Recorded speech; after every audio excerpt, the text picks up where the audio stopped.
महाराष्ट्रातील नाशिक जिल्ह्यातील सिन्नर तालुक्यात एक असं प्राचीन मंदिर आहे जे पाहताच मन एकदम प्रसन्न होतं. इथे तुम्हाला दिसते अद्भुत स्वर्ग मंडप आणि त्याच्या भोवती श्री गणेश मंदिर, सूर्य मंदिर, पार्वती मंदिर आणि श्री विष्णू मंदिर. हे मंदिर साधारण 12व्या शतकात बांधले गेले आहे. जर तुमच्या मनात गोंदेश्वर महादेव मंदिर आले असेल तर हो, तुम्ही बरोबर ओळखले.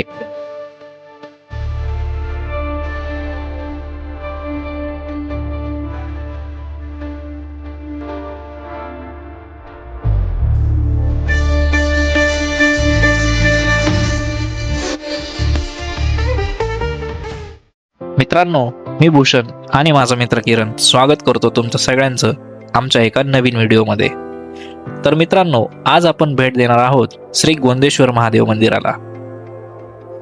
हे मंदिर नाशिक पासून सुमारे 38 किलोमीटर आणि पुण्यापासून सुमारे 186 किलोमीटर अंतरावर आहे.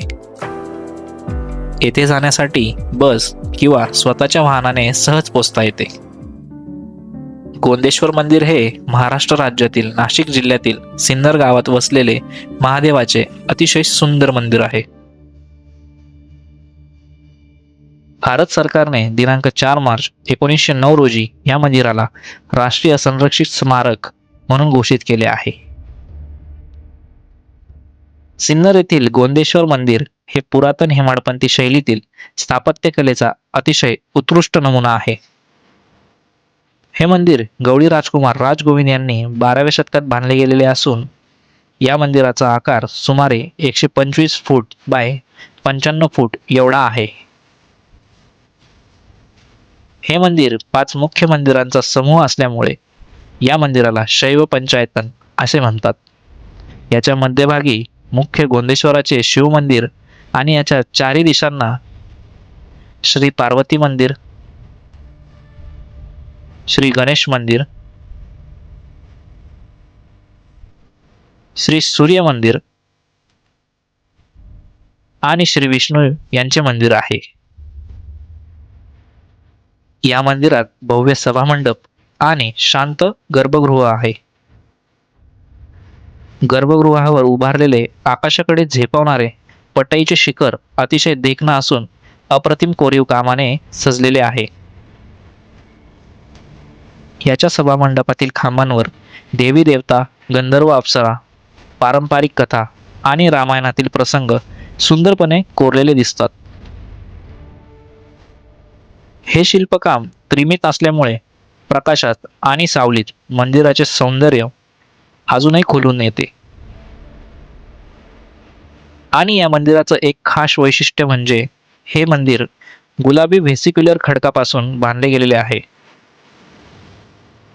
दख्खन पठारावरील बहुतेक मंदिरे हे काळ्या पाषाणातील असतात, पण या गुलाबी खडकामुळे या मंदिराला नैसर्गिक गुलाबी रंग प्राप्त झालेला आहे.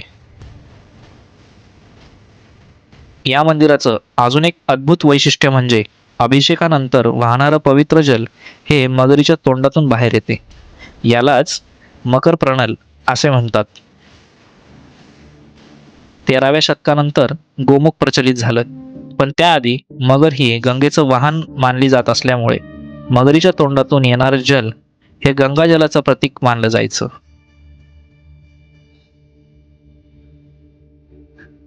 दरवर्षी रथसप्तमीच्या दिवशी अनेक भाविक येथे येऊन सूर्यपूजन करतात आणि विद्यार्थी मंदिराच्या प्रांगणात सूर्यनमस्कार घालून बालोपासनेचा संकल्प करतात. तुम्हाला जर इतिहास, स्थापत्यकला आणि अध्यात्म यांचा अद्भुत संगम अनुभवायचा असेल तर श्री गोंदेश्वर महादेव मंदिराला एकदा नक्की भेट द्या. आणि तुम्हाला हा व्हिडिओ आवडला असेल तर चॅनलला सबस्क्राईब करायला विसरू नका. व्हिडिओ पूर्ण पाहिल्याबद्दल धन्यवाद. आपण भेटूयात पुढच्या व्हिडिओमध्ये.